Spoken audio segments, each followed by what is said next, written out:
దేవ అంతరంగాలను లక్ష్య పెట్టేటువంటి దేవుడు కాబట్టి ఇది కాలశ్రమలో మమ్మల్ని మీరు సరిచేయండి. నీ మాటలతో మమ్మల్ని మీరు బలపరచండి. మీ ఆత్మతో మమ్మల్ని ముందుకు నడిపించమని యేసుక్రీస్తుని అడుగుచున్నాము తండ్రి, ఆమేన్. దయచేసి కూర్చుందాం. దేవుని యొక్క వాక్యంలో నుంచి 2వ దినవృత్తాంతాలు 17వ అధ్యాయంలో నుంచి ఒక మాట చదువుకుందాం. 2వ దినవృత్తాంతాలు 17వ అధ్యాయము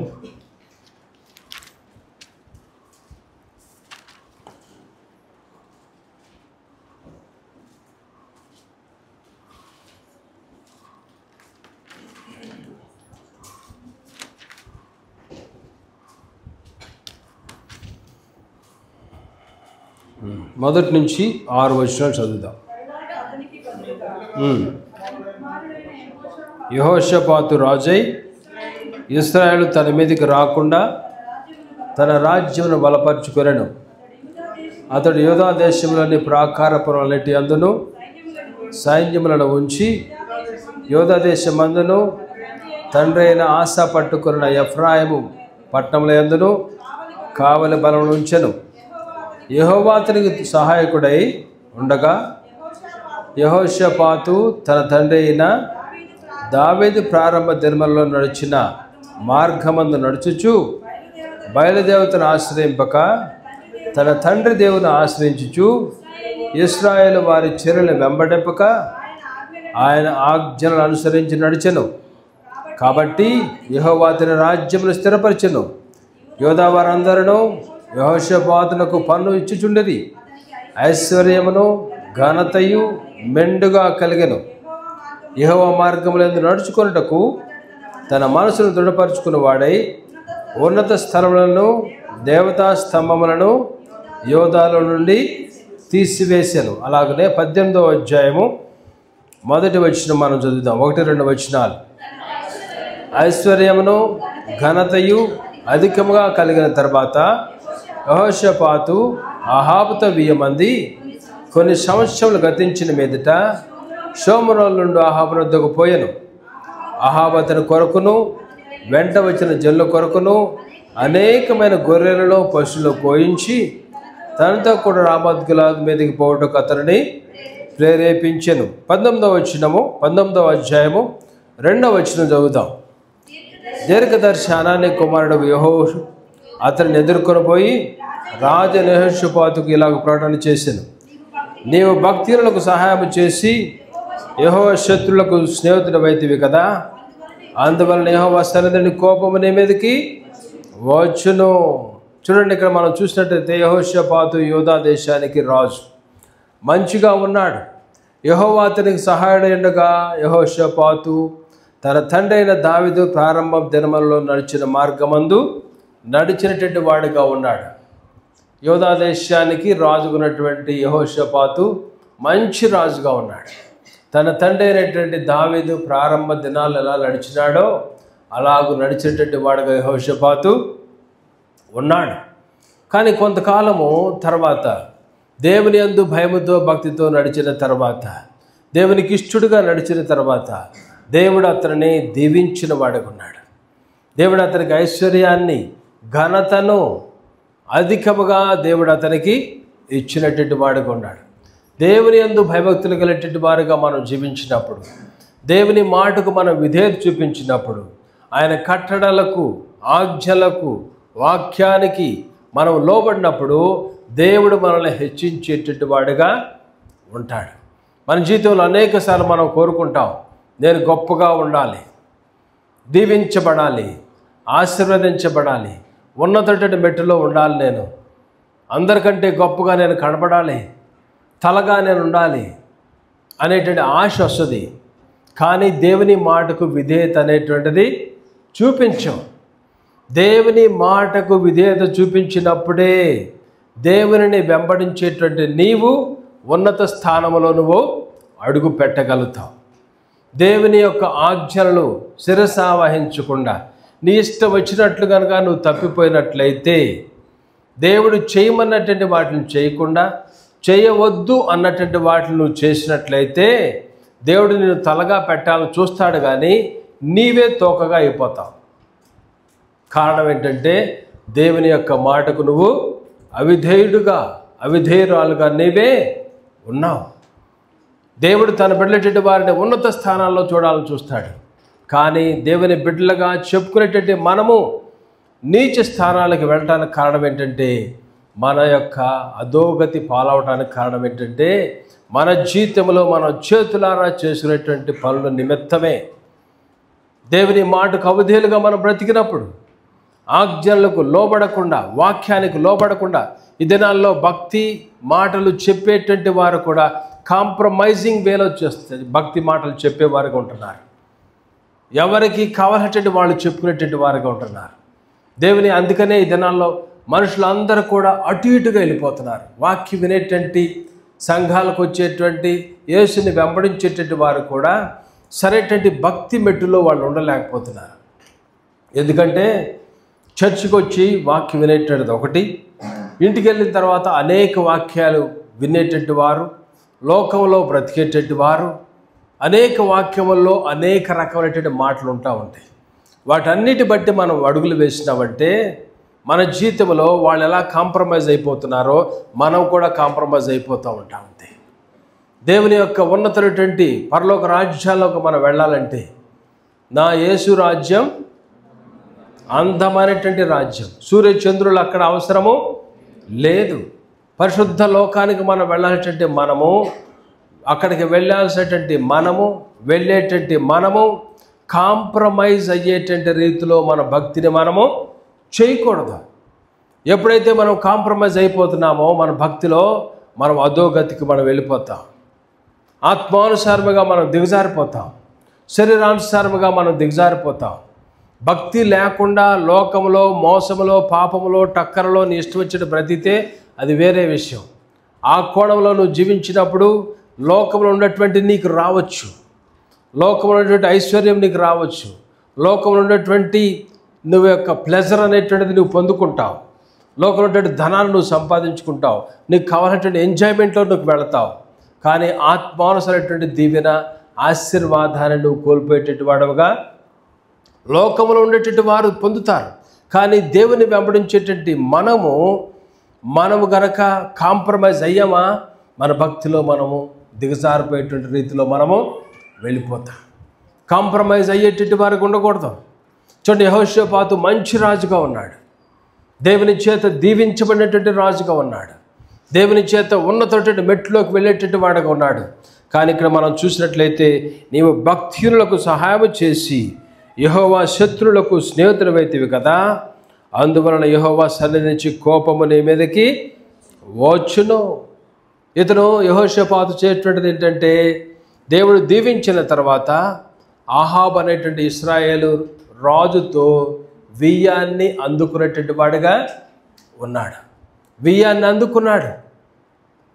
ఆహాబు యొక్క భార్య పేరేంటి?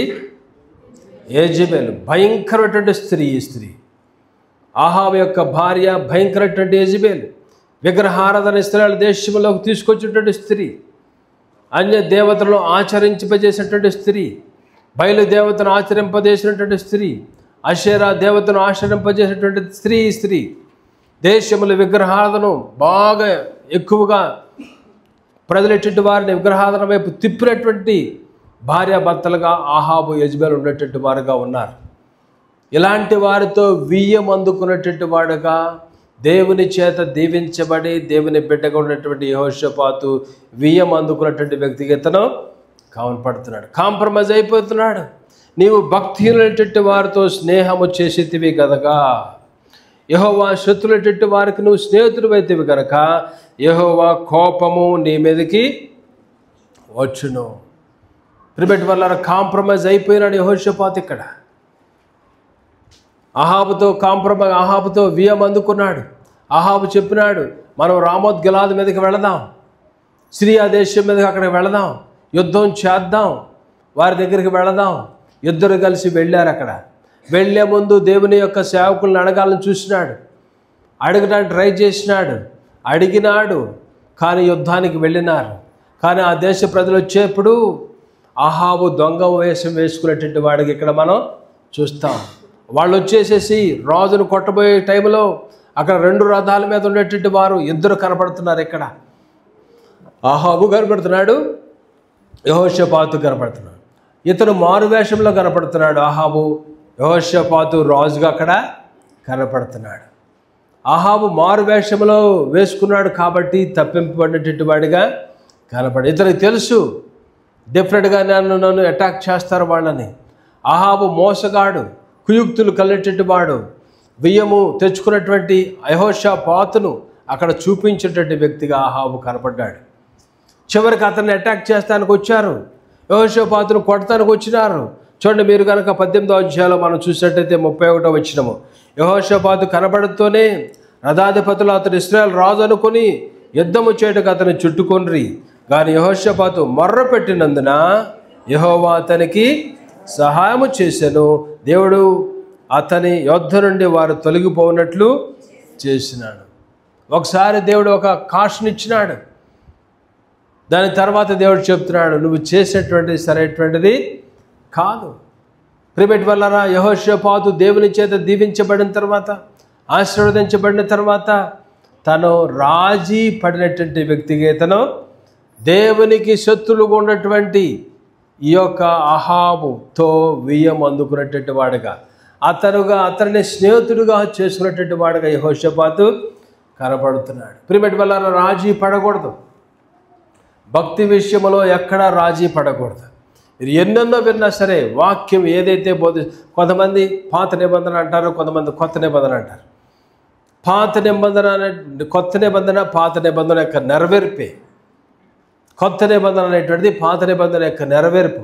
పాత నిబంధనలు అలా చేశారు, కొత్త నిబంధనలు ఇలా లేదు.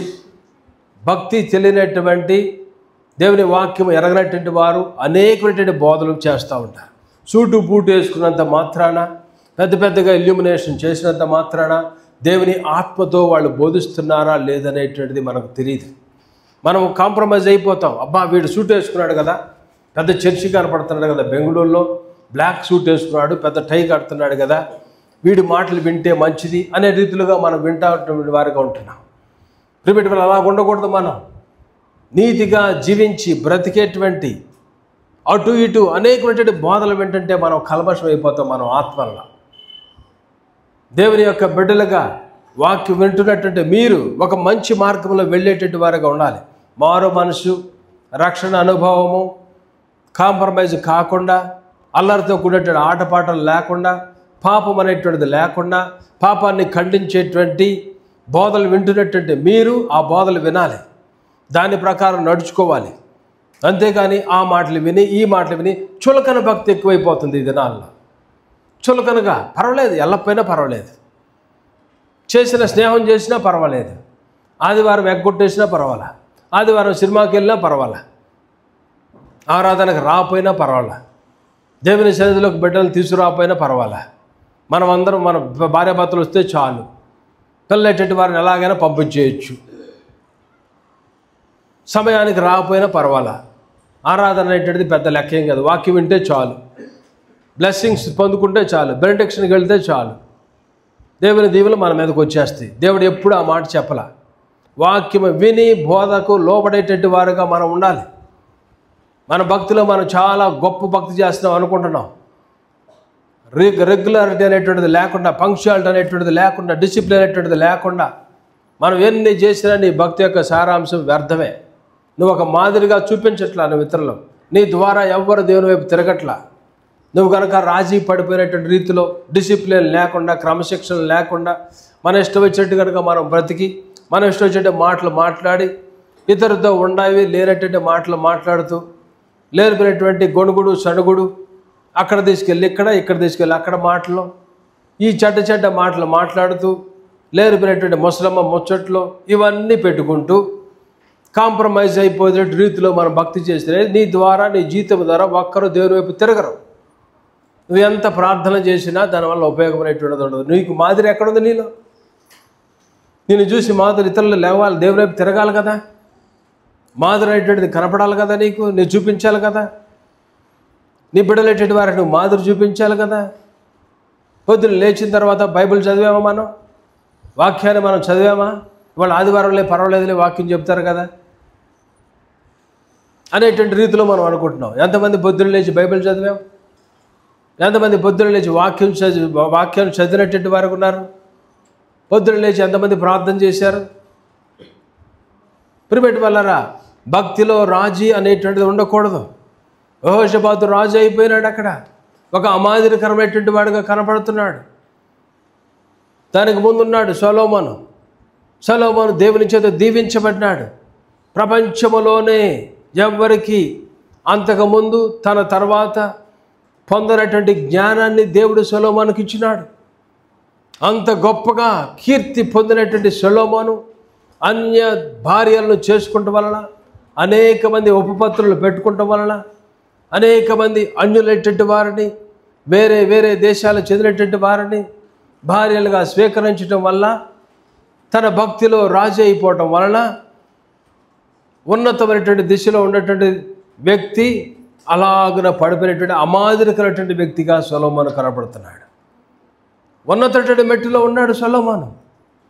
షేబా దేశం నుంచి వచ్చింది. అక్కడి నుంచి అబ్బాయి తన సూపర్ అంట అని అతని దగ్గరికి వచ్చినప్పుడు ఆమె ఆ యొక్క ఎవరైతే అక్కడ ఆమె రిసీవ్ చేసినటువంటి వారి బట్టలు, వారి భోజనాలు, వాళ్ళ యొక్క వస్త్రాలు అవన్నీ చూసే ఆమెకు అర్థమైంది సొలొమోను యొక్క ప్రతిష్ట, సొలొమోను యొక్క గొప్పతనము.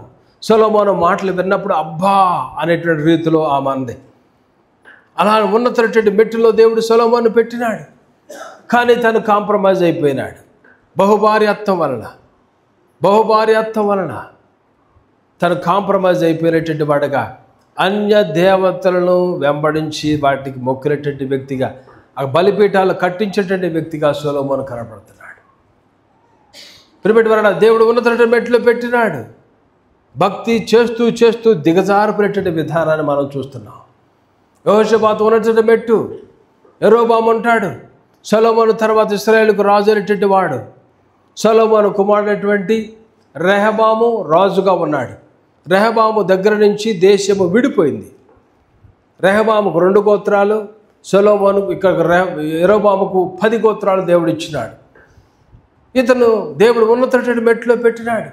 10 మంది గోత్రాలు, 10 గోత్రాలకు రాజుగా యరొబామును దేవుడు చేసినాడు. యరొబామును చేసినాడు. రెహబాము వచ్చేసి 2 గోత్రాల వారికి యోదాకు రాజు రెహబాము. యరొబాము వచ్చి 10 గోత్రాలకు రాజు. అంత ఉన్నతమైన మెట్లు దేవుడు పెడితే ఏమైపోతారో ప్రజలు. యోదా దేశానికి వెళ్ళిపోతారేమో, యెరూషలేముకు వెళ్ళిపోతారేమో, ఆలయానికి వెళ్ళి నా నుంచి దూరం అయిపోతారేమో, ఆ రాజుకు లోబడిపోతారేమో, రెహబాముకు లోబడిపోతారేమో అని దేశంలో విగ్రహారాధనను పెంచి పోషించేటువంటి వాడుగా యరొబాము కనబడుతున్నాడు.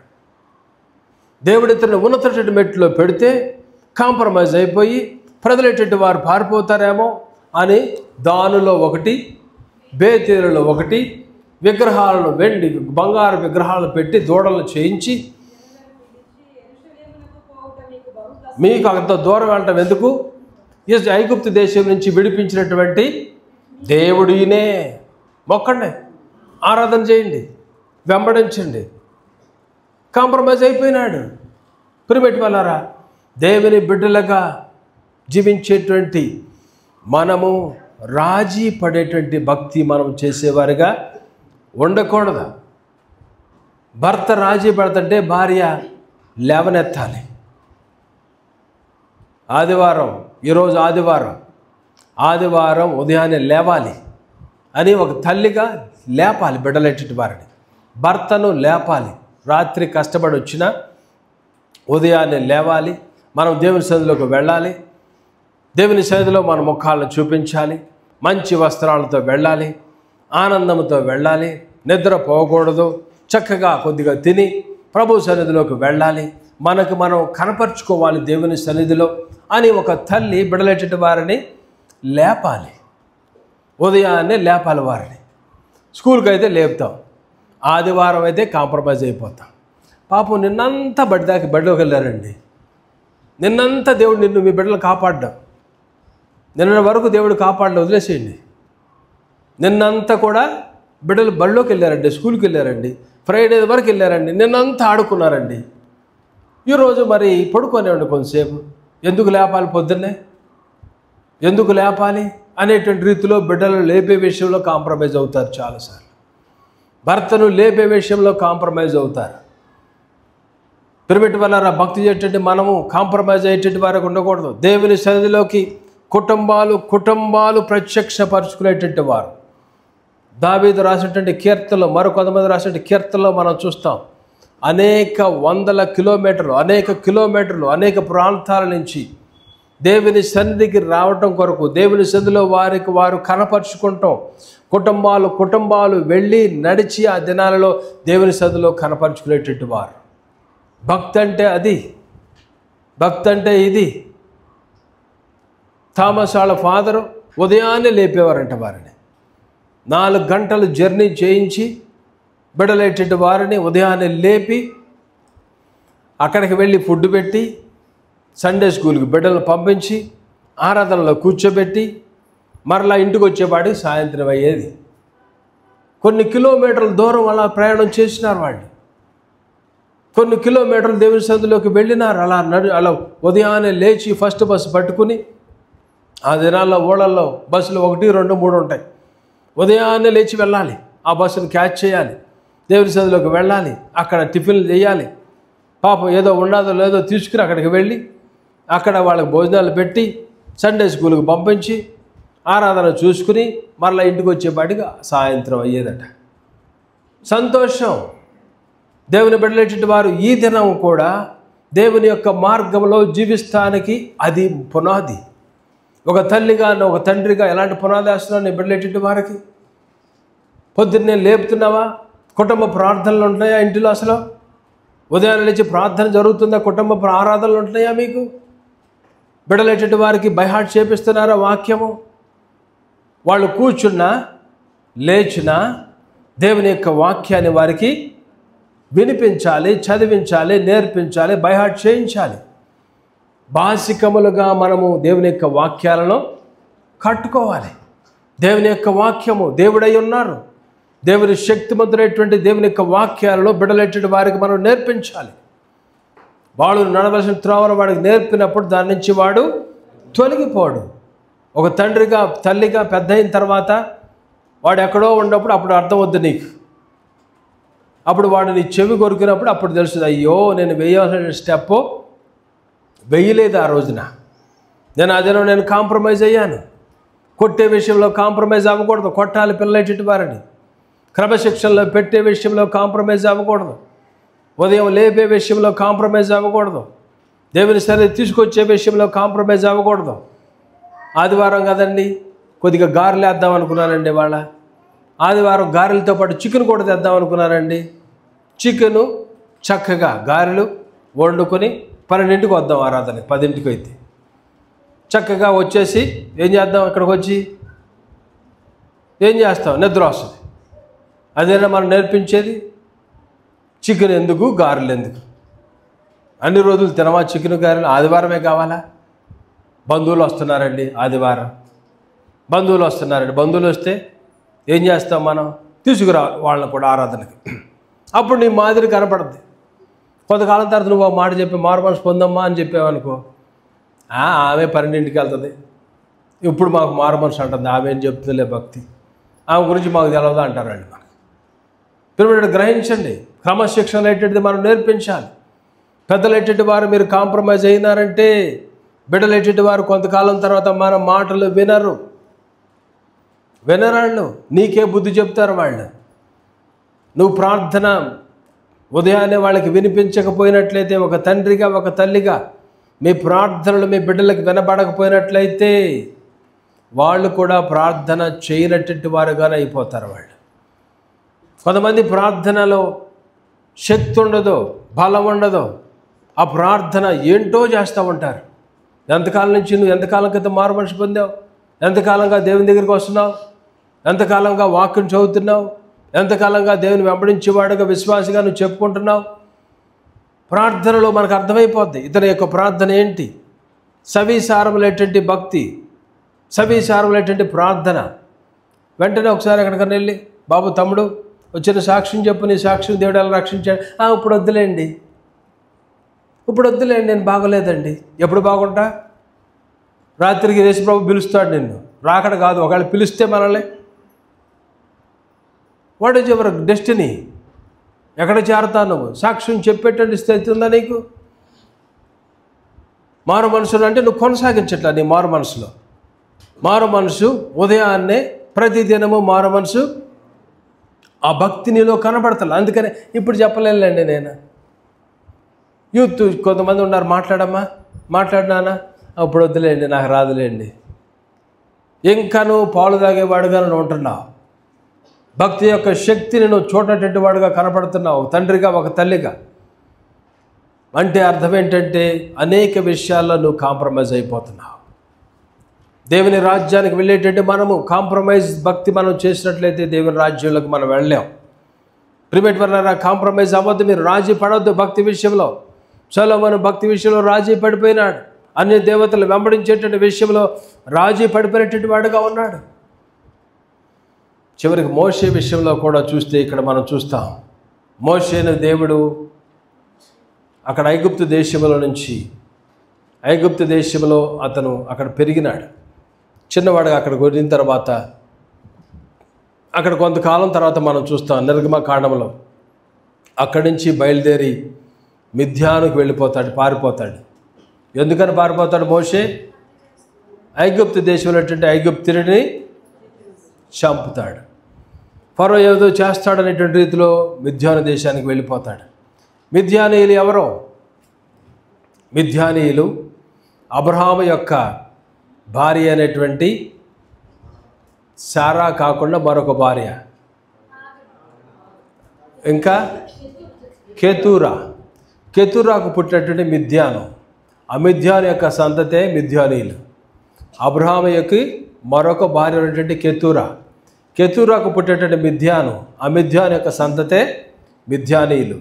ఆ మిద్యానీయులు అనేటువంటి వారు అక్కడ ఉన్నటువంటి ప్రాంతానికి, మిద్యాను దేశానికి అక్కడ వెళ్ళినప్పుడు అక్కడ రగుయేలు అంటే జత్రో ఆ యొక్క యాజకుడిని కలవటం, వాళ్ళ కుమార్తె అనేటువంటి అబ్రహాం పేరు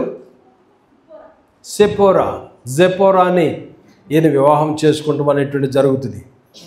ఆ టైంలో తర్వాత మనం చూస్తాం వివాహం అయినటువంటి కొన్ని అంటే ఈ కొంత టైంలోనే ఒక సంవత్సరంలో కుమారుడు కలిగినాడు. అతని మొదటి కుమారుడు పేరు గెర్షోము, అంటే పరదేశి. నేను వేరే దేశంలో ఉన్నప్పుడు నా కుమారుడు, అంటే అక్కడ కానీ వెళ్ళినప్పుడు ఇక్కడ నాకు కుమారుడు, ఇక్కడికి ఈ దేశంలో నా కుమారుడు దేవుడు ఇచ్చినాడు, అనుగ్రహించినాడు. పరదేశి గెర్షోము అనేటువంటి పేరు పెట్టినాడు. దాని తర్వాత అతనికి ఆ యొక్క మండుచున్నటువంటి పొద అనుభవంలోకి వెళతాడు. అక్కడ దేవుడు మోషేను దర్శిస్తాడు. తన మామగారైనటువంటి జిత్రో యొక్క గొర్రెలు మేపుతున్న టైంలో, మందను మేపుతున్న టైంలో అక్కడ దేవుడు మండుచున్నటువంటి బుష్లో, మండుచున్నటువంటి పొదలో మోషేని దేవుడు పిలుస్తాడు. 3వ అధ్యాయంలో మనం చూస్తాం నిర్గమకాండంలో.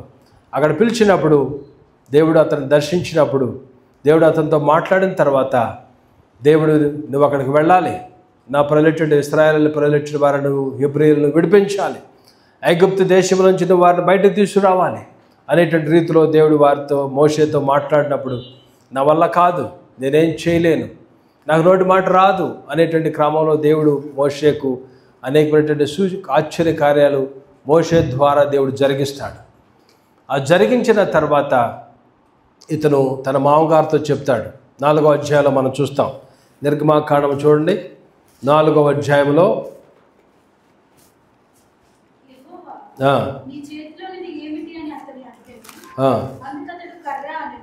4వ అధ్యాయం నిర్గమకాండము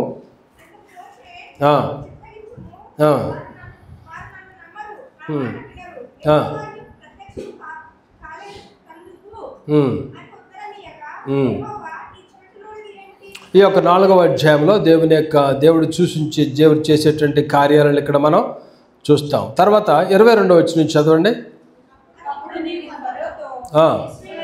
ఇశ్రాయేలు నా కుమారుడు, నా జ్యేష్ఠపుత్రుడు, నన్ను సేవించినట్టు నా కుమారుడు పోనిమని నీకు ఆజ్ఞాపించున్నాను అని పంపనులా, ఇదిగో నేను కుమారుని జ్యేష్ఠపుత్రుని చంపెదనని యెహోవా సెలవిచ్చునని అతనితో చెప్పమను. ఇది దేవుడు మోషేతో మాట్లాడతాడు. నువ్వు అక్కడికి వెళ్ళి ఫరోతో ఇలా నువ్వు మాట్లాడు, నీ యొక్క జ్యేష్ఠ పుత్రుని నేను చంపేస్తాను, నువ్వు గనక మా బిడ్డలెట్టి వారిని ఇక్కడి నుంచి పోయినట్లయితే అని దేవుడు మోషేతో ఇలా నువ్వు చెప్పాలి అని మోషేని ట్రైనింగ్ అనేటువంటి దేవుడు తనకి ఇచ్చినాడు.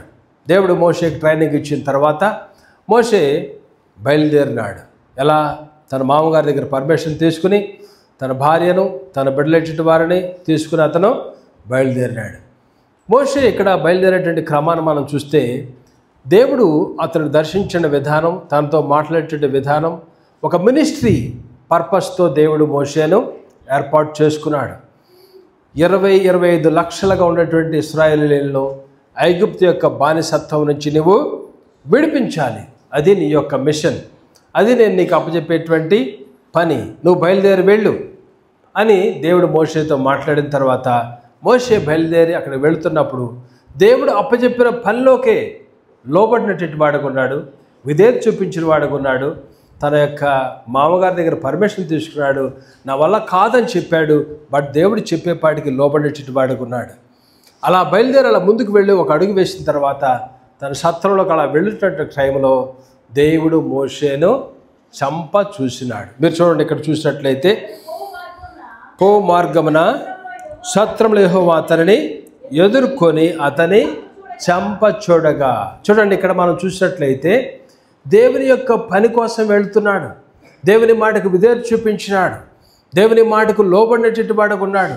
దేవుడు ఒక గొప్ప ప్రణాళిక అనేటువంటిది పెట్టి ఆ ప్రణాళికలో మోషేను వాడుకున్నటువంటి వాడికి ఇక్కడ మనం చూస్తున్నాం. వాడకుండా పోతున్నాడు. God is going to use Moses. అక్కడ ఫరో చేతుల నుంచి, బానిసత్తుల నుంచి ప్రజల వారిని విడిపించడానికి దేవుడు మోషేను వాడుకోబోతున్నాడు. కానీ ఈ టైంలో తను లోబడినాడు, విధేయత చూపించినాడు, పూర్తిగా లోబడించిన వాడుకున్నాడు. బట్ దేవుడు మోషేను చంప చూసినాడు. ఎందుకనేటువంటిది మనం తెలిసినట్లయితే ఇక్కడ మనకు తెలుసు.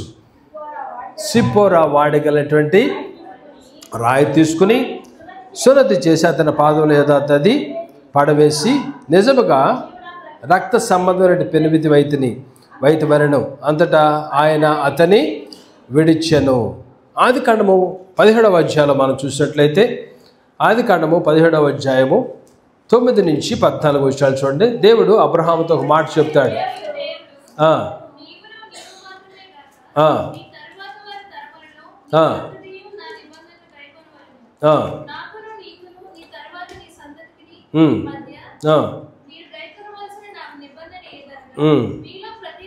మీలో ప్రతి మగవాడును సున్నతి పొందవలెను, మీ గోప్యాంగ చర్మను సున్నతి పొందవలెను, అది నాకు నీకు మధ్యనున్న నిబంధనకు సూచనగా ఉండును. 8 దినముల వయసు గలవాడు అనగా నీ ఇంట పుట్టినవాడెనను నీ సంతానము కారిని అన్యుని యొద్ద వెండితో కొనబడినవాడెనను మీ తరములో ప్రతి మగవాడు మీలో సున్నతి పొందవలెను. నీ ఇంట పుట్టినవాడును నీ వెండితో కొనబడినవాడును తప్పక సున్నతి పొందవలెను. అప్పుడు నా నిబంధన మీ శరీరం మందు నిత్య నిబంధనగా సున్నతి పొందిన మగవాడు అనగా ఎవరి గోప్యాంగ చర్మ సున్నతి చేయబడదో అట్టివాడు తన జన్లో నుండి కొట్టివేయబడ్డు, వాడి నిబంధన మీరి ఉన్నాడని అబ్రహాముతో చెప్పాను. దేవుడు సున్నత అనేటువంటిది పెట్టినాడు అబ్రహాముతో. దేవుడు అబ్రహాముతో మాట్లాడి మీ ఇంట్లో పుట్టినవాడు కానీ మీరు కొన్నటువంటి వాడు కానీ వాడికి మీరు ఒక నిబంధనగా మీరు సున్నత అనేటువంటిది చేయాలి. సున్నతి పొందకపోయినట్లయితే, సున్నతి జరగపోయినట్లయితే వాడు నా నిబంధన మీరి ఉన్నాడని అట్టివాడు తన జన్లో నుంచి కొట్టివేయబడును అనేటువంటిది దేవుడు చెప్పినాడు. ఇక్కడ మనం చూసినట్లయితే నిర్గమకాండము 2వ అధ్యాయంలో మనం చూస్తాం. 2వ అధ్యాయంలో మీరు చూసినట్లయితే 22వ వచనంలో మీరు చదవండి ఒకసారి. ఆమె కుమారుని కన్నప్పుడు మోషే నేను అన్య దేశంలో పరదేశం ఏంటని అనుకొని వానికి గెర్షోము అని పేరు పెట్టెను. మొట్టమొదటిగా పుట్టేటువంటి వాడి పేరు గెర్షోము. ఇది ముందుగా జరిగిపోయింది. 8 దినాల టైంలో వాళ్ళు ఈ యొక్క సున్నతి కార్యాన్ని చేయాలి. అంటే అప్పుడు మొదటిగా పుట్టేటువంటి వాడికి సున్నతి జరిగిపోయి ఉంటుంది. ఆ దినాల్లో సున్నతి అనేటువంటిది జరిగిపోయి ఉంటుంది. అబ్రహాము సంతతిలో ఉన్నటువంటి ఎస్పెషల్లీ ఈ యొక్క సారాకు పుట్టేటువంటి వారు, యాకోబు సంతతిలో ఉండేటువంటి వారు, వీరి విషయంలో ఆ దినాల్లో వీళ్ళు లోబడేటటువంటి వారు, సున్నతి కార్యాన్ని వాళ్ళు చేసేటటువంటి వారు. కానీ మిద్యోనీలటువంటి వారికి ఈ సర్కంసిషన్ అనేటువంటిది, సున్నతి అనేటువంటిది వాళ్ళకి ఆ యొక్క కష్టముగా ఆచారముగా వాళ్ళకి అది లేదు. అయితే ఇక్కడ మనం చూసినట్టయితే ఈ యొక్క 2వ అధ్యాయంలో మనం చూస్తాం, గెర్షోముకు ఆ కార్యాన్ని చేసిన వారిగా ఉండుంటారు. అయితే 2వ వాడుగా ఉన్నాడు. 2వ వాడి పేరేంటి? 4వ అధ్యాయంలో చూడండి, 4వ అధ్యాయంలో కనపడుతుంది. ఏంటది అతని పేరు? ఎలియాజరా. చెప్పు 2వ నిర్గమకాండము చదవండి, 18వ అధ్యాయం చూడండి. 18వ అధ్యాయంలో తన యొక్క మామగారు అనేటువంటి 2 పిల్లలు తీసుకువెళ్తాడు మోషే దగ్గరికి. ఎలియాజర్ అని 4వ వచనము, 18వ అధ్యాయం 4వ వచనంలో, నా తండ్రి దేవుడు నాకు సహాయమై ఫరో కత్తివాదులను నన్ను తప్పించాలనుకొని ఎలియాజర్ అనే పేరును పెట్టెను. మోషే మామైన యిత్రో అతని కుమారులిద్దరిని అతని భార్యను తోడుకుని అరణ్యంలో దేవుని పర్వతం దగ్గరికి దిగిన మోషే యొద్దకు మొదటి వాని పేరు గెర్షోము, 2వ వాని పేరు ఎలియాజర్ అని. సో ఇతను ఎందుకు ఇది పేరు అనేటువంటిది ఏంటంటే, దేవుడు నాకు సహాయకుడై ఉన్నాడు, నా సహాయమై ఉన్నాడు, ఫరో యొక్క కత్తివాత నుంచి నన్ను తప్పించినాడు అనేటువంటి రీతిలో ఇతనుకు ఈ పేరు పెట్టేవాడుగా ఉన్నాడు. సో ఇక్కడ 4వ అధ్యాయంలో మనం చూసినట్లయితే వీళ్ళు బయలుదేరినారు, దేవుని పని నిమిత్తం వెళ్ళేటట్టు వారుగా ఉన్నారు. మొదటి వాడికి ఎప్పుడో అది జరిగినటువంటిది మనం చూస్తున్నాం. మొదటి వాడికి గెర్షోముకు ముందుగా పుట్టినాడు.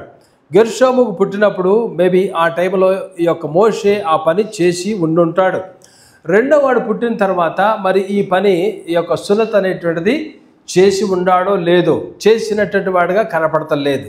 సో ఆ టైంలో ఈ సున్నత్ చేసేటువంటి క్రమంలో మరి మా కష్టం కాదు, ఇది మీ కష్టం అనేటువంటి ఆ యొక్క ఆర్గ్యుమెంట్స్ ఏమైనా జరిగినాయో మనకు తెలియదు.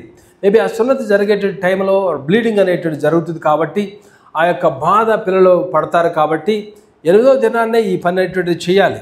పిల్లలు వచ్చేటి వారు ఈ బాధ పడతారు. కాబట్టి ఈ టైంలో సెప్పోరా ఆ టైంలో తనని వాదించుంటుంటుంది. తన భార్య అనేటువంటి సెప్పోరా వాదించుంటుంది వద్దులే అని. ఆ రీతిగా వారు అలాగే ఉండుంటారు. కానీ దేవుని యొక్క పని నిమిత్తం వీళ్ళు బయలుదేరి వెళ్ళే క్రమంలో దేవుడు మోషేను చంపబోయినటువంటి విధానాన్ని ఇక్కడ మనం చూస్తున్నాం. అప్పుడు వెంటనే దేవుడు మోషేకు మరి సిక్నెస్ ఇచ్చాడో తెలియదు, మోషేని ఇక్కడ పడగొట్టాడో తెలియదు, దేవుడు మోషేను ఎలా చేశాడో తెలియదు, కానీ చంపబోయినటువంటి వాడికి ఇక్కడ మనం చూస్తున్నాం. ఈ క్రమంలో సిప్పోరానే వెంటనే యాక్షన్లోకి తను వచ్చేసేసింది. ఆమె చేసేటువంటి పని ఏంటి? వాడిగల రాయి తీసుకొని కుమారునికి సున్నతి చేసింది. ఈ పాయింట్లో మనం చూస్తాం, మొదటిలో తను సున్నతి చేసేటువంటి వాడిగా ఉండుంటాడు. 2వ విషయంలో మరి ఎందుకు కాంప్రమైజ్ అయ్యాడో తెలియదు, కానీ దేవుడు ఇతనిని పట్టుకునేటువంటి వాడిగా ఉన్నాడు. దేవుని పనికి వెళ్ళేటువంటి ఈ యొక్క వ్యక్తి మోషే, ఇశ్రాయేలును విడిపించవలసినటువంటి మోషే, తను ఇప్పటి వరకు ఉండేటువంటి మొదటిగా గెర్షోను విషయంలో చేసిన వాడిగా ఉండుంటాడు. అట్ ద సేమ్ టైం మనం చూస్తాం ఇంకో విషయం ఏంటంటే, ఈ యొక్క 4వ అధ్యాయంలో కనపడినటువంటి వాళ్ళు మరలా 18వ అధ్యాయంలో కనపడతారు మనకి. 4వ అధ్యాయంలో వీళ్ళు ఎక్కడ ఉన్నారు? వీళ్ళు బయలుదేరి అక్కడికి వెళుతున్నారు. ఎక్కడికి? ఫరో దగ్గరికి, అంటే ఐగుప్తు దేశానికి వెళుతున్నారు. ఈ మధ్యలో మనకు వాళ్ళు కనపడరు. మళ్ళీ 18వ అధ్యాయంలో ఐగుప్తు దేశానికి వెళుతున్నటువంటి వీరు మరలా మనం 18వ అధ్యాయంలో చూస్తాం, జెత్రో తన కుమార్తెను బిడ్డలను మోషే వద్దకు తీసుకొస్తున్నటువంటి వాడుగా కనపడతాడు. డౌట్ వస్తుంది మనకి, ఏంటి ఇవని అంటే ఇక్కడ జరిగి ఉన్నది ఏంటంటే, ఇవన్నీ కూడా మనం అనుకోవాల్సినటువంటిది. వీళ్ళు బయలుదేరి అక్కడ వెళ్తూ ఉండుంటారు. మరి కొంతకాలానికి వెనక్కి పంపించాడేమో. మరి జరిగిన తర్వాత వెంటనే వెనక్కి పంపించాడు. బైబిల్ ఎక్కడ మెన్షన్ చేయలే. నేను చాలా ట్రై చేసే కానీ ఎక్కడ కనపడలే ఆ వర్స్. వాళ్ళు మోషే దగ్గర నుంచి విడిపోయి తన తండ్రి దగ్గరికి వచ్చారు అనేటువంటి విషయం ఆ బైబిల్ వర్స్ అనేటువంటిది ఎక్కడ కూడా మెన్షన్ చేయలే. కాబట్టి ఈ టైంలో 4వ అధ్యాయంలో వాళ్ళు బయలుదేరి వెళ్ళే టైంలో దేవుడు మోషేను చూసినాడు. మరి అక్కడి నుంచే వాళ్ళు వెళ్ళిపోయారో తెలియదు, ఏమైందో తెలియదు. కానీ 18వ అధ్యాయంలో మనం చూస్తాం, మోషే ప్రజలెట్టి వారిని విడిపించి ఆ క్రమం అంతా జరిగిన టైంలో, దేవుని యొక్క పని చేస్తూ వస్తున్నటువంటి టైంలో, వాళ్ళు అరణ్యంలో ఉండే టైంలో యిత్రో తన యొక్క కుమార్తెను బిడ్డలెట్టి వారిని తీసుకుని వెళ్ళటం అనేటువంటిది అక్కడ మనం చూస్తాం. ఇక్కడ విషయం ఏంటంటే మనం ఫైండ్ అవుట్ చేయాల్సినటువంటిది, దేవుడు ఎందుకు మోషేను చూసినాడంటే, దేవుడు అబ్రహాముకు ఇచ్చినటువంటి నిబంధన జల్లుగా ఉండటం కొరకు, ఆ యొక్క ప్రజలెట్టి వారికి సున్నతి చేయాలి. ఈ సున్నతి అనేటువంటిది తన కుమారుడికి చేసినటువంటి వాడిగా కనపడతలేదు మోషే. ఎందుకు ఇది జరుగుతుందంటే ఎక్కువ స్కాలర్స్ చెప్పేది ఏంటంటే మొదటి జరుగుండి ఉంటుంది, రెండో వాడి విషయంలో జరుగుండి ఉండదు. మొదటి జరుగుండి ఉంటుంది ఆ టైంలో కొంత మా కష్టము మా కల్చరు కాదు అనేటువంటిది ఏమైనా జరిగిందేమో బైబిల్ ఎక్కడ మెన్షన్ చేయలే. బట్ కొంతమంది బైబిల్ స్కాలర్స్ చెప్పేటువంటిది ఏంటంటే వాళ్ళు ఇద్దరు ఒపీనియన్ ఏకము కాక ఉండటం వల్ల మేబీ మోషే ఇక్కడ కాంప్రమైజ్ అయ్యి పర్వాలేదులే అనేటువంటి రీతిలో అనుకుని ఉండి ఉంటాడు. కానీ దేవుడు ఆ పాయింట్నే అక్కడ పట్టుకుని దేవుడు మోషేనే చంప చూసేటువంటి వాడిగా కనపడుతున్నాడు. ఒక యజమానిగా తను చేయవలసినటువంటి డ్యూటీని తను చేయాలి. దేవుడు అప్పగించేటువంటి పని, దేవుడు ఇచ్చేటువంటి నిబంధనకు మీరు లోబడి ఉండాలి. దేవుడు చెప్పినటువంటి ఆజ్ఞకు మనం శిరస వహించాలి. అది ఇంప్లిమెంట్ చేయవలసినటువంటి బాధ్యత ఒక యజమానిది. యజమాని చేయాలి. యజమానికి దేవుడు అప్పగించేటువంటి బాధ్యత అది. చేయకుండా మనం కనుక కాంప్రమైజ్ అయిపోయినామా, మన చేయి దాటిపోయి వెళ్ళిన తర్వాత మనం పట్టుకుని దాన్ని తీసుకురావాలన్నా ఇది అంటారు, చేతులు కాలిన తర్వాత అమన ఆకులు రాసుకుంటామా, పట్టుకుంటే ఏమీ ప్రయోజనం. చేతులు అన్నీ కాలిపోయిన తర్వాత ఆకులు పట్టుకుంటే ప్రయోజనము లేదు. ముందుగా చేయవలసినటువంటి పని మనం చేయాలి. బిడ్డలైనటువంటి వారిని క్రమశిక్షణలో పెంచినటువంటి విషయం దేవుని ఆజ్ఞ. నీ బిడ్డలలా పెంచు, భార్యని ఇలా నువ్వు ప్రేమించు, భార్యలారా మీ భర్తలకు విధేయత చూపించండి, లోబడండి.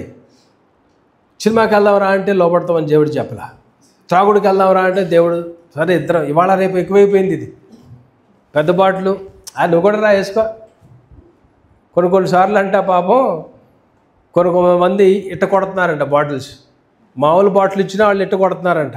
అప్పుడు భర్తలకు అర్థమవుతుందంట, ఏంటి మా ఆవిడ ఎట్టంటే ఎత్తుంది, మామూలు బాటిల్ మూత తీసేస్తాం కదా. మామూలుగా ఎవరిని వచ్చినా ఏం చేస్తాం, కూల్ వాటర్ కావాలంటే మూత తీసేస్తాం. కానీ ఆ భార్య ఏం చేస్తుంది, కింద కొట్టేస్తుందంట. మరి లిక్కర్ తాగే వాళ్ళు కింద కొడతారో లేదా పై ఇట్లా కొడతారో తెలియదు, కానీ ఆవిడ ఇట్ట కొట్టేస్తుందంట. అప్పుడు ఆ భర్తకి అర్థం కాలేదంట, ఎప్పుడు చూసినా అదే పని చేస్తుందంట. ఓ రోజు అనుకోకుండా బాటిల్ తెచ్చి పెట్టాడంట. బాటిల్ చేసి పెడితే అందుట్లో ఈయన తాగుదాం అనుకున్నాడంట. బాటిల్ చేసి పెడితే అందుట్లో ఆవిడ కనపడకుండా నిద్రపోతలే అనుకుని చూశాడు మనవాడు. మూత తీసుకుని తాగుతున్నాడు. బాటిల్ మొత్తం తాగుతున్నా ఈయన ఎట్టాగే యాజిటేజ్గా ఉన్నాడు. ఎందుకంటే అడుగు దాంట్లో ఈయన తుంచి మొత్తం నీళ్ళు పోసేసిందంట. 2 రోజులు లాగేసింది ఆవిడ. అంటే ఎక్స్పీరియన్స్ ఉందన్నమాట ఆవిడకి ముందుగానే. మనం అనుకుంటాం ఇవాళ రేపు ఇది ఎక్కువైపోయింది. త్రాగుడు ఎవరండి, తాగినాళ్ళు ఎవరండి, అబద్ధాలు ఆడినాళ్ళు. పర్లేదండి, చర్చికి లేటుకి వెళ్ళా పర్లేదండి. పర్లేదనుకోండి, లేటుకి వెళ్తావా? ఎంతమంది స్త్రీలెట్టేటి వారు దేవుడు అక్కడ చెప్పాడు, బుద్ధి కలిగేటువంటి కన్యకలు 10 మంది. అందుట్లో ఎంతమంది బాగా రెడీ అయ్యారు? 5. రిమైనింగ్ 5 పర్లేదులే ఆయిల్ లేకపోయినా పర్లేదులే కాంప్రమైజ్, పర్లేదు ఆయిల్ లేకపోయినా పర్వాలా, వెలిగించుకోకపోయినా పర్వాలా. వస్తున్నప్పుడు చెప్తాడులే, పెండ్లి వినపడుతుంది కదా, సౌండ్ వస్తుంది కదా, బ్యాండ్ మేళం, అప్పుడు మనం బయలుదేరదాం. దేవుడు బ్యాండ్ మేళం కొట్టి వస్తానాడా? బ్యాండ్ మేళం చెప్పలే. దేవుడు ఏం చెప్పాడు? దొంగ వలె బోర పరలోకంలో ఊదుతారు. అక్కడ బోర ఊదిన వెంటనే యేసుప్రభు వారు మధ్యాకాశానికి వచ్చేస్తారు. వెంటనే ఇక టైం అనేటువంటిది లేదు. నువ్వు సర్దుకున్నా కొన్నిసార్లు ఏమైనా జరుగుతున్నప్పుడు ఆ మెయిన్ డాక్యుమెంట్స్ ఉన్నాయి తీసుకురండి అంటారు. కొన్నిసార్లు లోన డబ్బులు ఉన్నాయి తీసుకురా, 10 లక్షలు క్యాష్ పెట్టే తీసుకురా అని అంటారు కొన్నిసార్లు. లేదంటే నా 10th క్లాస్ మార్క్ లిస్ట్ నుంచి ఇంజనీరింగ్ మార్క్ లిస్టు, నా డిగ్రీ సర్టిఫికేట్ తీసుకురా అంటారు. అది తీసుకొస్తానికి టైం లేదు. భూకంపాలు వచ్చినా వరదలు వచ్చినా తెచ్చుకోవడానికి అవకాశం ఉంది. కానీ ప్రిమెట్ వాళ్ళ యేసుప్రభు వారి లోకానికి వచ్చినప్పుడు వచ్చే టైంలో అంతకుముందు చెప్పి వచ్చారు ఆయన. మొదటిసారి కొన్ని సంవత్సరాలుగా బోర ఊది ఇప్పుడు కూడా ఊదుతున్నారు. నేను ఊదటం కూడా మీకు చెప్పడం కూడా బోర ఊదటమేది. లోబడండి, కాంప్రమైజ్ అవ్వద్దు, లోకానికి కాంప్రమైజ్ అవ్వద్దు, శరీరానికి కాంప్రమైజ్ అవ్వద్దు, ధన విషయంలో కాంప్రమైజ్ అవ్వద్దు, ఆదివారం విషయంలో కాంప్రమైజ్ అవ్వద్దు, దేవుని సన్నిధికి వచ్చే విషయంలో నిర్లక్ష్యం వద్దు. మీకు పిల్లల్ని భయభక్తులతో పెంచే విషయంలో నిర్లక్ష్యం వద్దు. చక్కగా పెంచండి. అని బోర ఊతుంటే మనం కాంప్రమైజ్ అయిపోతున్నట్లయితే కడబోర శబ్దం ఊదినప్పుడు ఇక్కడే ఉండిపోతాం. మన పనిలో మనమే ఉండిపోతాం. ఇంకా ఎక్కడి వారం అక్కడే ఉంటాం. ప్రిపేట్ వల్ల కాంప్రమైజ్ అయిపోయారా? భక్తి విషయంలో రాజీ పడిపోయినారా? అహాబే రాజీ పడిపోయినాడు, యెహోషాపాతే రాజీ పడిపోయినాడు, సొలొమోను రాజీ పడిపోయినాడు. ప్రిపేట్ వల్ల రాజీ పడేటట్టు వారికి ఉండకూడదు. ఇక్కడ భక్తులైనటువంటి మోషే కూడా అదే క్రమంలో మనం చూస్తున్నాం. చాలామంది బైబిల్ స్కాలర్లు చెప్పేటువంటిది అదే. కానీ దేవుని పని విషయానికి వెళ్ళేటువంటి మోషేను దేవుడు అక్కడ అడ్డగించిన వాడుగా ఉన్నాడు. ఇదే మోషేని మనం చూస్తాం. పాలు తేలు ప్రవహించేటువంటి దేశానికి వెళ్లకుండా దేవుడు అక్కడ అడ్డగించేసినాడు. ఎందుకని? దేవుడు బండతో మాట్లాడమంటే మనడు ఏం చేశాడు? కొట్టినటువంటి వాడిగా ఉన్నాడు. అక్కడ కాంప్రమైజ్ అయిపోయాడు. ఎంతకాలము ఎంత ఓపిక చూస్తాం చూడండి మోషేలో. 25 లక్షల మందిని వారందరికీ న్యాయం తీర్చిన వాడిగా ఉన్నాడు మోషే. ఎత్రో చెప్పే వరకు లీడర్స్ని నియమించలా. అతనే కాంప్రమైజ్, అతనే ఏమంటారు, లీడర్గా ఉన్నాడు, న్యాయం తీర్చిన వాడిగా ఉన్నాడు మోషే.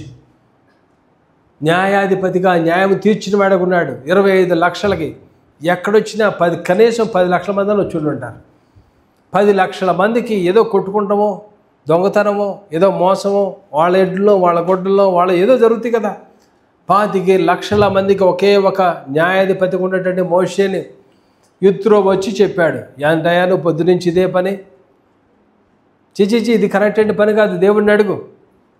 ఇలా కనుక చేసినట్లయితే ప్రతి 1000 మందికి ఒకడో, 100 మందికి ఒకడో, 50 మందికి ఒకడో, 10 మందికి ఒకడో, ఇలాగున కనుక నువ్వు కొంతమందిని నియమించినట్లయితే వాళ్ళే ప్రజలకు ఉన్నటువంటి సమస్యలను వాళ్ళు తీర్చగలుగుతారు. అప్పుడు వరకు మోషే ఎంత భారంతో ఉన్నట్టు పడుకున్నాడు. ఎంత ఓపిక చూడండి మోషేకి. ప్రియమైన దేవుని బిడ్డలేంటి, మనకి ఎంత ఓపిక కావాలి, సహనము కావాలి. సహనం ఉందా మనకి? ఓపిక అనేటువంటిది ఉందా? కొన్ని మాటలు, కొన్ని ఆర్గ్యుమెంట్ జాలితే చాలు చేయలేసిపోద్ది కొంతమందికి. భార్య కొన్నిసార్లు అలా కాదు కదా, ఇలా కాదు కదా, నువ్వు చేసేది మంచిది కాదు కదా, వచ్చే టైము కరెక్ట్ కాదు కదా, ఏది చేసినా ఏదైనా సరే ఏమన్నా ఉపయోగం లేదు, నోరు మూసుకుని ఉండటం మంచిది. చేతులు లేపేటట్టు వారిగా భర్తలు ఉండకూడదు, చేతికి పని చెప్పేవారికి ఉండకూడదు. భార్యల మీద కాదు చూపించేది, భార్యల మీద కోపాన్ని చూపించకూడదు. పాపం విషయంలో కోపం రావాలి. భార్యలు కూడా అనేకసార్లు ఆర్గ్యుమెంట్ చేసేవారికి ఉంటారు. ఆర్గ్యుమెంట్ సాగుతూ ఉంటుంది, లాగుతూ ఉంటుంది పొద్దున్నుంచి అదే పని. కొంతమంది లేడీస్ ఇదే చెప్తారంట, కొంచెంసేపు పోటాడుకుందామా అంటారంట. పాపం కొంతమంది పోటాడిపోతే నిద్ర పట్టదంట, కొంచెంసేపు పోటాడుకుందామా. భర్త దగ్గరికి వెళ్ళి చెప్తారు, కొంచెంసేపు పోటాడుకుందామా. చూడండి ప్రిపేట్ వల్ల పోట్లాట్లు, కొట్లాట్లు, తిట్లాట్లు, లాగుడు, అనుమానాలు. కొన్నిసార్లు అనుమానం లాగుతూ ఉంటారు. అనుమానం. భర్తలు ఎట్టి వారు భార్యలకు అనుమానం వచ్చే రీతిలో బిహేవ్ చేయకూడదు. ఏదైనా అనుమానం వచ్చిందా దాని విషయంలో క్లారిటీ ఇవ్వాలి. అనుమానముగానే తీసుకువెళ్ళకూడదు. దాన్ని హృదయాలు పాడైపోతాయి, అనారోగ్యం వచ్చేస్తుంది. నీ బిడ్డలేటి వారికి తల్లి సిక్ అయిపోతుంది. ఒక భర్తగా ఆలోచన చేయాలి. నీ ఇష్టం వచ్చినట్టు నువ్వు ఫోన్ వాడి నేను మామూలుగానే మాట్లాడుతున్నాలే, ఎవరో స్నేహితులే, ఎవరో తెలిసిన వాళ్ళే, ఊరినే రమ్మన్నారు వెళ్తున్నాను, సాయంత్రం 7ంటికి ఏం పని నీకు, ఇంటికి వచ్చేసిన తర్వాత బయట తిరగటం, 11 గంటల దాకా బయట ఏం చేస్తున్నావు, వచ్చేటప్పుడు భోజనం చేసి వచ్చారంట పడుకుంటారు కొన్నిసార్లు. చూడండి ప్రియమైన వాళ్ళు, ఇలాంటివి మనకు రాకూడదు. కుటుంబాల్లో, క్రైస్తవ కుటుంబాల్లో, దేవుని వెంబడించే వారిలో, దేవుని వెంబడించేటువంటి మనము అనర్థాలు మనం ఇచ్చేవారికి ఉండకూడదు. అంటే భార్యలెట్టి వారికి అనుమానాన్ని పెంచే రీతిలో ఉండకూడదు. ఏమన్నా వచ్చినా దానికి క్లారిటీ ఇచ్చేయాలి. భర్తలెట్టి వారికి భార్యలు లోబడాలి, విధేయత చూపించాలి. భర్తల యొక్క మాట, దేవుని యందు భయభక్తులతో ఉన్నటువంటి భర్తలెట్టి మాటలకు భార్యలు విధేయత చూపించాలి. లోబడేటటువంటి వారిగా ఉండాలి. ప్రార్థనా జీవితం కలిగేటటువంటి వారిగా భార్యలు భర్తలకు లోబడాలి, భర్తలైనటువంటి వారు భార్యలను ప్రేమించాలి. ఇద్దరూ కలిసి బిడ్డలైనటువంటి వారిని క్రమశిక్షణలో పెట్టుకోవాలి. అది మన బాధ్యత. బిడ్డలైనటువంటి వారిని క్రమశిక్షణలో పెట్టుకోవాలి. క్రమశిక్షణలో లేకపోయినట్లయితే తర్వాత వాడు మన చేతికి దొరకడు. కాబట్టి లోబడటం, విధేయత చూపించడం, ప్రేమించడం ఎఫ్ఎస్సీయులకు రాసిన పత్రికలో చూస్తాం. కాబట్టి ఇది కాలశంలో ప్రిమిట్ వల్ల మోషే చూసినట్లయితే దేవుని యొక్క మాటకు విధేయత చూపించి మొదటి విషయంలో చేసిన వాడుగా ఉండుంటాడు, రెండో విషయంలో చేసినటువంటి వాడుగా లేడు. మేబీ కారణము తన భార్య మా కష్టం కాదేమో అని ఉంటుందేమో, దానిని బట్టి చేయలేదేమో. ఈ టైంలో వాళ్ళు వెళ్తుండగా దేవుడు మోషేని చూసినాడు. ఆ యొక్క నిబంధన జనులుగా ఉండాలంటే ఈ పని మీరు చేయాలి. ఈ సర్కంసిషన్ అనేటువంటి జరగాలి, ఈ సున్నత అనేటువంటి జరగాలి. దేవుని మాటకు విధేయత చూపించాలి 100%. మేబీ మోషే వద్దులే అనుకున్నాడేమో భార్యను బట్టి. కాబట్టి దేవుడి ఇతరుని మొత్తం చూసినాడు, చూసినాడు. కాబట్టి ప్రిమిట్ వల్ల దేవుని బిడ్డలుగా ఇదే కాలశంలో వాక్యం వినేటువంటి మన జీవితంలో మనము కాంప్రమైజ్ అయ్యేటువంటి వారిగా మనము ఉండకూడదు. దేవుని యొక్క మాటకు మనము లోబడేటటువంటి వారికి ఉండాలి. దేవునికి విధేయత చూపించేటటువంటి వారిగా మనము ఉండాలి. బైబిల్లో చూస్తున్నాం, మనం మోషే విషయంలోనే మనం ఇక్కడ కాంప్రమైజ్ చూస్తున్నాం. తర్వాత కొండను కొట్టేటువంటి విషయంలో కాంప్రమైజ్ అనేటువంటి వాడుకు ఉన్నాడు. సొలొమోను వివాహాల విషయాల్లో కాంప్రమైజ్ అన్నాడు. యెరోబాము కాంప్రమైజ్ అనేటువంటి వాడుగా కనపడుతున్నాడు. యెహోషాపాతు కాంప్రమైజ్ అనేటువంటి వాడుగా కనపడుతున్నాడు. రాజీ పడేటువంటి వాడుగా ఉన్నాడు. కానీ బైబిల్ గ్రంథంలో దానియేలు మనం చూస్తాం. దానియేలు, షడ్రక్, మేషక్, అబేద్నెగో వారు దేవునికి విధేయత చూపిస్తాం, దేవునికి లోబడతాం. మేము మా భక్తి విషయంలో మేము ఎక్కడ కూడా కాంప్రమైజ్ మేము రాజీ పడము. మా దేవునికే మేము నమస్కరిస్తాం, మా దేవునికే మేము ప్రార్థన చేస్తాం, మా దేవునికే మేము రొక్కుతాం. మా దేవుడు కాకుండా మరి దేనికి మేము విధేయత చూపించాం. దేవునికి నమస్కారం మేము చేయము. ఒకవేళ నీవు మమ్మల్ని అగ్నిగుండంలో పడవేసినా పర్వాలా, మా దేవుడు రక్షించగలిగేటట్టు వాడు, కానీ మేము మీకు నమస్కరించము అనేటువంటిది మేము కరాఖండితో చెప్తున్నాం. అంతే, ఏమన్నా చేసుకోండి, మీరు ఎక్కడైనా పడేయండి, అంతే. పడవేసినారు, కానీ దేవుడు వారిని వదిలిపెట్టినాడా? వదిలిపెట్టలా. యేసుక్రీస్తు ప్రభు వారు ముగ్గురు ఉన్నటువంటి వారితో నాలుగో వ్యక్తిగా అక్కడ కనపడినారు. నాలుగో వ్యక్తి కనపడినారు. నువ్వు రాజీ కానటువంటి భక్తి నువ్వు చేసినట్లయితే దేవుడు నిన్ను వదిలిపెట్టేటటువంటి వాడు, నిన్ను వదలనైనా నిన్ను విడిచిపెట్టేటటువంటి వాడు కాదు. దేవుని కొరకు నిలబడినప్పుడు దేవుడు నీ పక్షాన ఉంటాడు. చాలాసార్లు భక్తి డబ్బుల విషయంలో రాజీ అయిపోతారు. చూడండి, అక్కడ మనం చూస్తాం, ఎలీషా దగ్గర ఉన్నాడు ఒక ఆయన శిష్యుడు గెహాజీ. డబ్బుల విషయంలో రాజీ పడిపోయినాడు. డబ్బుల విషయంలో రాజీ పడిపోయిన పిలిపెట్టిన డబ్బుల విషయంలో, శరీర కార్యముల విషయంలో మెయిన్గా జరిగేటువంటిది ఏంటంటే పురుషులు స్త్రీల విషయంలో రాజీ పడిపోతూ ఉంటారు. ఒక ఆడ స్నేహము పురుషునికి ఉన్నప్పుడు మరలా మరొక స్నేహం నాకు వస్తుందేమో, కాబట్టి నేను చాలా జాగ్రత్తగా ఉండాలి. ఆ స్నేహాన్ని నేను వదిలిపెట్టేశాను కదా, మారుమనసు పొందినప్పుడు మరొక స్నేహము నాకు రాకూడదు, మరొక స్త్రీ నా జీవితంలోకి రాకూడదు. దేవుడు చెప్పినటువంటి స్త్రీని నేను వివాహం చేసుకుంటాను, అమ్మాయిని వివాహం చేసుకుంటాను. ఒకవేళ వివాహం అయిపోయిన తర్వాత పాత స్నేహము కనుక నీకు ఉన్నట్లయితే నువ్వు మారుమనసు పొందాలి. నీ యొక్క స్నేహము వదిలిపెట్టేయాలి. నువ్వు పాతగా నీకు ఉన్నటువంటి ఆ యొక్క స్త్రీ స్నేహము, దాని నుంచి నువ్వు దూరముగా పారిపోవాలి. యోసేపు ఎలా పారిపోయినాడు? ఆ స్త్రీ నుంచి లాగుతూ ఉంది. ఆ యొక్క గుంటలో ఊబిలో లాగి అక్కడే ఉన్నట్లయితే, ఆ లాగుడికి పడిపోయి అక్కడే ఉన్నట్లయితే జిగటగలటువంటి దొంగ ఊబిలోకి యోసేపు వెళ్ళిపోయి చిక్కునేటువంటి వాడు. కానీ యోసేపు ఏం చేశాడు? లేచి వెంటనే పారిపోయేటువంటి వాడుగా. అందుకనే దేవుడు అతనికి తోడుగా ఉన్నాడు. దేవుడు అతనికి తోడుకుంటూ కారణం ఏంటంటే పాపము నుంచి పారిపోయేటువంటి వాడుగా యోసేపు అన్నాడు. నీతో కూడా దేవుడు తోడుగా ఉండాలంటే, దేవుని సన్నిధి నీకు ఉండాలంటే పాపము నుంచి నువ్వు పారిపోవాలి. ఏ స్నేహంలో నువ్వు కట్టబడినావో నాకు తెలియదు. కొన్నిసార్లు ప్రిమిట్ వల్ల స్త్రీలటువంటి వారికి పురుషులు స్నేహం, ఈ స్నేహాలు బంధకాల నుంచి, భర్త ఉన్నప్పుడు మరొక స్నేహం నీకు ఉండకూడదు. ఒకే భర్త ఒకే భార్య, అంతే. దానికి నిబంధన అది, అంతే. కట్టడది చనిపోయేంత వరకు ఒక శరీరముగా ఏక శరీరముగా ఉండాలి. అలా కాకుండా మనం ఇష్టం వచ్చేట్టు మనం వేసినామంటే దేవుని సన్నిధి నీకు ఉండదు, నువ్వు కోల్పోతావు, ఎక్కువపోతే అయిపోద్ది మన పరిస్థితి. ఏమంటుంది అది? ప్రభావము ఇశ్రాయేలులో నుంచి వెడలిపోయింది. నీలోంచి ప్రభావం వెళ్ళిపోద్దంతే. దేవుని యొక్క వాక్యం నీలో లేకపోయినట్లయితే, దేవుని సన్నిధి నీకు లేకపోయినట్లయితే, పాపము నీ జీవితంలో ఉన్నట్లయితే దేవుని యొక్క శక్తిని, దేవుని సన్నిధిని కోల్పోతావు. నీలో ప్రభావం ఉండదు. ఇక మనము దేనికి పనికిరానటువంటి వారిగా మనము వెళ్ళిపోతాం. యోసేపు అలా చేయలే, పారిపోయినాడు పాపం నుంచి. దుష్టమైనటువంటి స్త్రీ లాగుతుంటే అక్కడి నుంచి లేచి వెనక్కి తిరగకుండా నేను ఎట్లు ఇంత ఘోరమైనటువంటి చేసి దేవునికి విరోధముగా పాపము చేస్తాననేటువంటి రీతిలో పారిపోయేటువంటి వాడుకున్నాడు.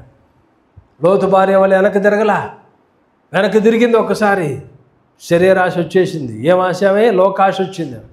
నా బంగారము, నా సామాన్లు, నా ఇల్లు, నా వారు, నా పనివారు.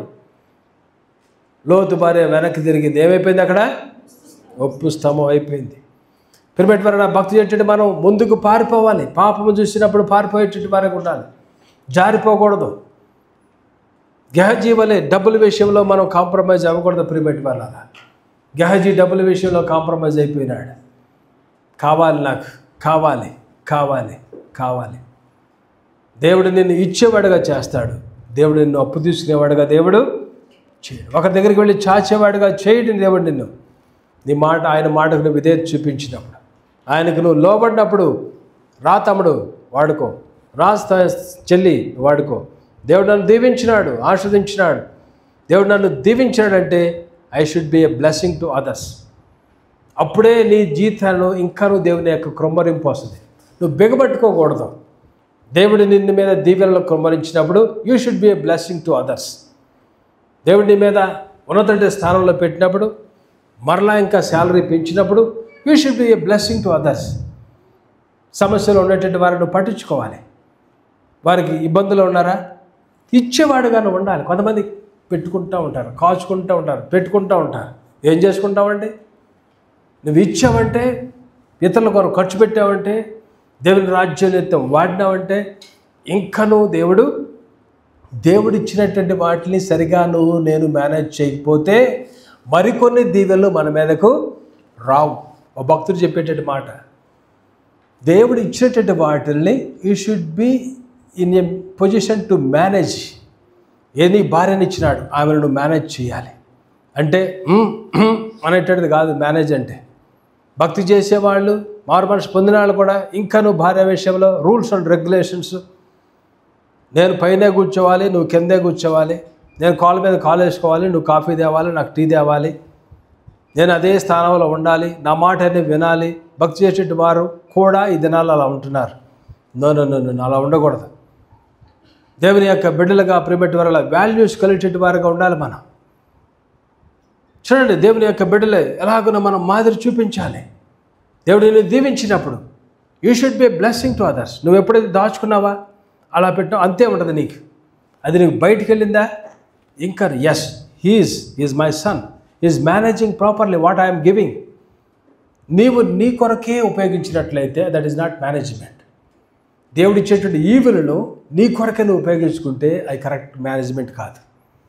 దేవుడు ఇచ్చేటువంటి ఈవులను నన్ను దేవుడు దీవించినాడంటే, అబ్రహాము దేవనాడు, నిన్ను దీవించే వారిని నేను దీవిస్తాను, నిన్ను ఆశీర్వదించే వారిని ఆశీర్వదిస్తాను. దేవుడు నేను దూషించిన వారిని శపిస్తాను. దేవుడు నేను దీవించినప్పుడు you should be a blessing. ఇతరులకు నువ్వు సహాయం చేసేవాడు ఉండాలి, దాచుకునేటట్టు వారికి ఉండకూడదు.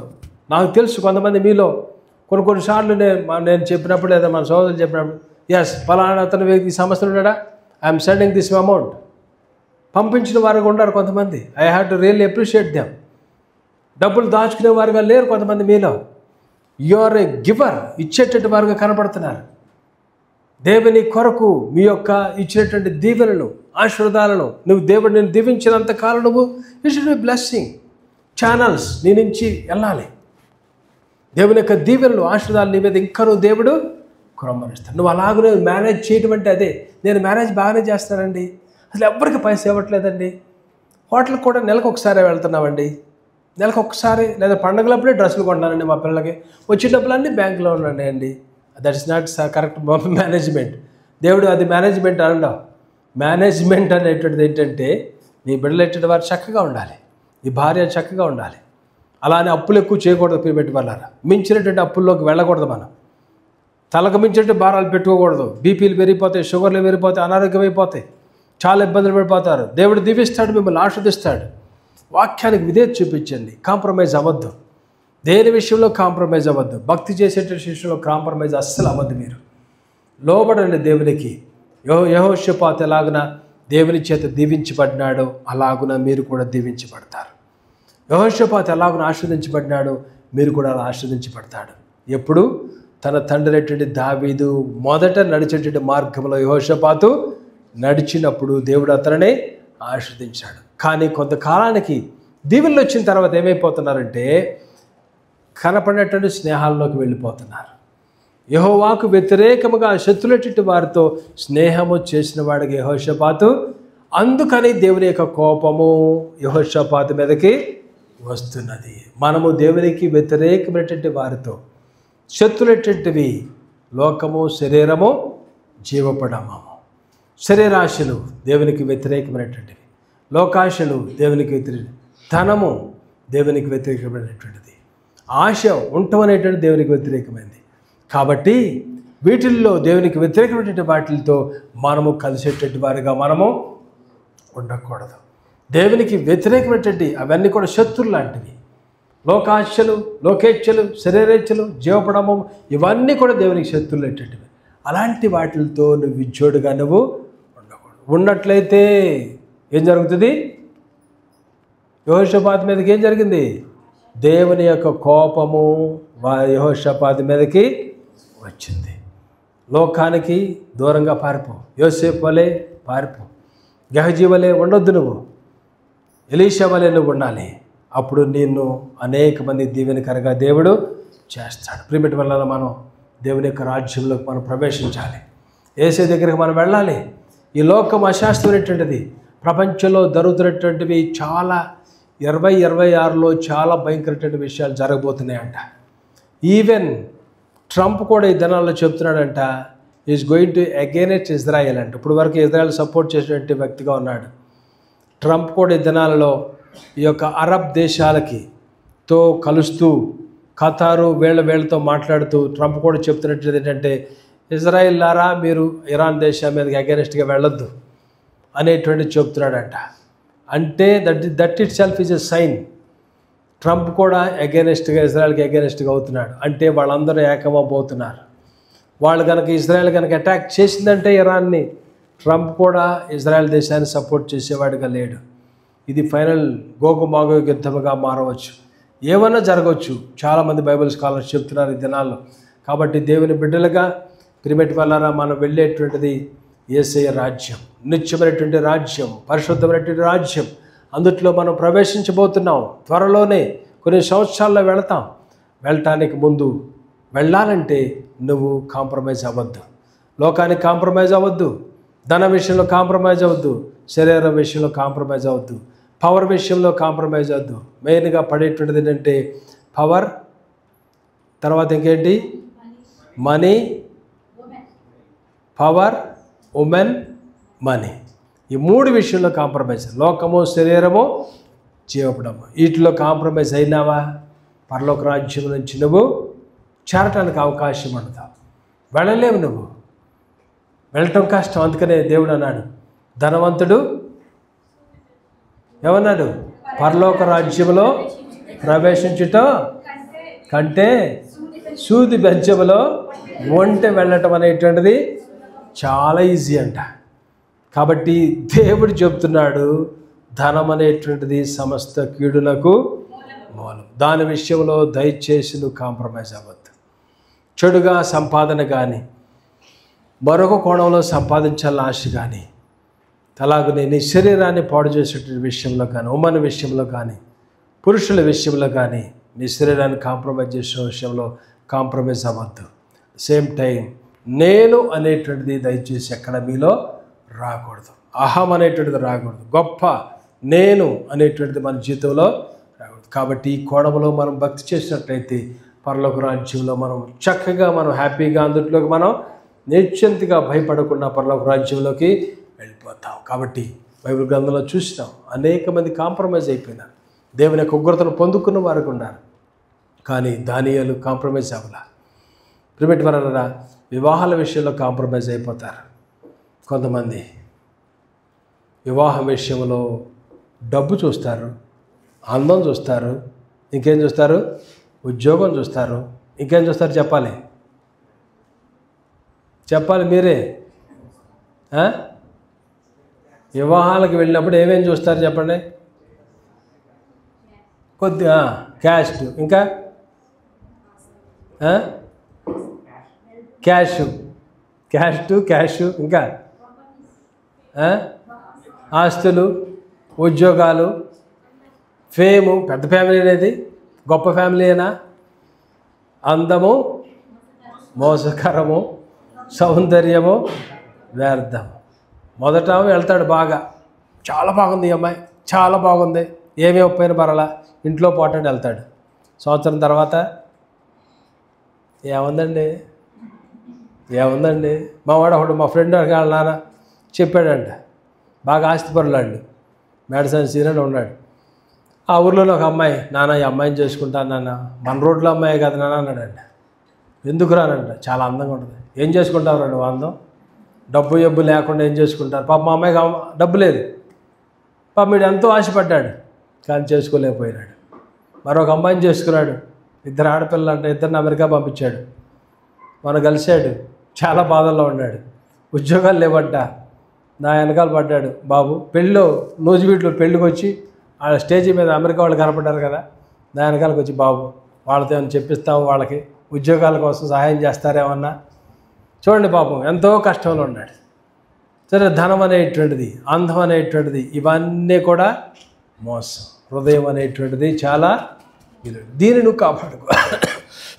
దేవుని యొక్క బిడ్డగా ప్రిమిటి వల్ల పరలోక రాజ్యానికి వెళ్ళాలంటే అంతరంగము శుద్ధీకరణ అనేటువంటిది జరగాలి. అది జరగాలంటే దేనికి నువ్వు దానియేలు వలె నిలబడాలి. ఈవెన్ సింహపు బోన్లో పడేసిన దానియేలు లోబడ్డా? పడేస్తానని చెప్పినా నో, నేను లోబడ్ను. ఆయన అన్నాడు, ఎవరైనా నీవు ఆమె కానీ, you may be she but I'm not Augustine, Saint Augustine. అది వరకు మామూలు అగస్టినే, తర్వాత ఏమయ్యాడు? Saint Augustine. నువ్వు ఆమె అవ్వచ్చు, నువ్వు మాజీ స్నేహితురాలు అవ్వచ్చు, కానీ ఇప్పుడు నేను అతనిని కాదు, నేను మారిపోయినాను, నూతన వ్యక్తిని, దేవుడి నాలోకి వచ్చినాడు. కాబట్టి నేను లోబడేటటువంటి వాడు, నీకు లోబడను, నేను ఆయనకు ఆల్రెడీ లోబడ్డా. కాబట్టి దేవుని బిడ్డలుగా ప్రిమిటి వల్లరా దానియేలు వలె ఉందామా? షడ్రక్ మెషక్ వలె ఉందామా? లేదంటే యెహోషాపాతు వలె మోజెస్ కాంప్రమైజ్ అయినటువంటి రీతిలో ఆ రీతిగా మనం ఉందామా? లేదంటే సొలొమోన్ ఎలా కాంప్రమైజ్ అయ్యాడో ఆ రీతిగా ఉన్నామా? వాక్యం నీవు ఈ యొక్క గుంపులో ఉన్నావా? కాంప్రమైజ్ అయిన వారిలో ఉన్నావా? కాంప్రమైజ్ అవ్వనటువంటి వారిలో ఉన్నావా? కాంప్రమైజ్ అయినటువంటి వారికి ఉన్నట్లయితే దేవుని యొక్క ఉగ్రత ఎప్పుడు వస్తుందో తెలియదు. కాంప్రమైజ్ అవ్వకుండా ఉన్నట్లయితే ఇప్పుడే మన మీదకి ఆ యొక్క భయంకర సిచ్యువేషన్ ఉన్నా సరే దేవుడు మాత్రము 4వ వ్యక్తిగా షడ్రక్ మెషక్ అబేద్నెగోకి ఎలాగున్నాడో అలాగనే నీతో పాటు ఉంటాడు. అలాగనే బోనులో ఉన్నటువంటి దానియేలుతో దేవుడు సింహపు నోరును మూసించేటటువంటి వాడిగా దేవుడు ఆ రీతిగా అక్కడ ఉన్నాడు. చూడండి, దానియేలులో మనం చూస్తాం, దానియేలు శరీరం విషయంలో కాంప్రమైజ్ అవ్వలేదు, తన శరీర విషయంలో కాంప్రమైజ్ అవ్వలేదు. అందుకనే ఎవరైతే తర్వాత ఆ యొక్క తీసి బయటకు వచ్చినప్పుడు ప్రిమిటి వల్ల సింహం ఏం చేసింది? వారిని సింహముల పాలు అయ్యేది. సింహముల వారిని ఏం చేసింది? పొడి చేసేసిందంట వారిని.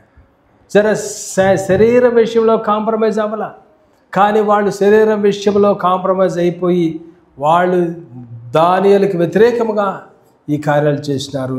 చివరికి సింహం వచ్చేసి వారిని పొడిగా చేసేసింది. కాబట్టి ప్రిమిటి వల్లరా దేవుని కొరకు నిలబడతాం, కాంప్రమైజ్ అవ్వద్దు, దేవుని బిడ్డలకు అడుగులు వేద్దాం.